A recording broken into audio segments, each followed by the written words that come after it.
আমাদের দেশে হবে সেই ছেলে কবে, কথায় না বড় হয়ে কাজে বড় হবে।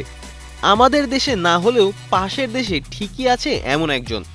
বলছিলাম বৈভব সূর্যবংশীর কথা। মাত্র 15 বছর বয়সে আইপিএল এর মতো বড় মঞ্চে এমন দাপট দেখানো, এটা সত্যি অবিশ্বাস্য। রয়্যাল চ্যালেঞ্জার্স ব্যাঙ্গালোর বিপক্ষে 202 রানের বড় লক্ষ্য তাড়া করতে নেমে শুরু থেকেই আক্রমণাত্মক ছিলেন তিনি, যেন কোনো চাপই নেই তার মধ্যে। শুরুর দিকেই ভুবনেশ্বর কুমারের ওভারে টানা বাউন্ডারি মেরে ইনিংসের গতি সেট করেন বৈভব। এরপর যখন বল হাতে আসেন জশ হ্যাজেলউড, বিশ্বের অন্যতম সেরা পেসার, তখনও একটুও ভয় পাননি এই কিশোর। বরং 1 ওভারে 3-4 ও 1-6 মেরে পুরো ম্যাচের চিত্রই বদলে দেন তিনি।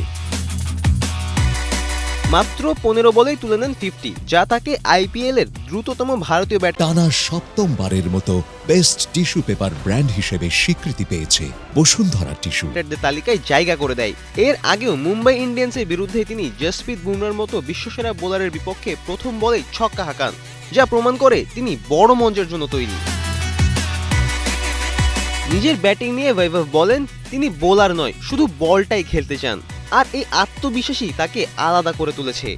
পুরো ইনিংসে তিনি ছিলেন নিয়ন্ত্রণে, কঠিন বলকেও সহজ করে খেলেছেন, আর প্রতিটি সুযোগকে কাজে লাগিয়েছেন নিখুঁতভাবে। শেষ পর্যন্ত 26 বলে 78 রান করে থামেন তিনি, যেখানে ছিল 8টি 4 ও 7টি ছক্কা। কুনাল পান্ডিয়ার বলে আউট হলেও বিরাট কোহলির হাতে ধরা পড়ার আগেই ম্যাচ প্রায় রাজস্থানের দখলে নিয়ে যান তিনি। এটা শুধু একটি ইনিংস নয়, এটা ছিল এক নতুন তারকার ঘোষণা। বয়স তো শুধুই সংখ্যা, ভারতীয় ক্রিকেটের ভবিষ্যৎ যে উজ্জ্বল, তারই আরেকটি প্রমাণ বৈভব সূর্যবংশী। ফারদিন রেজা, কালের কণ্ঠ।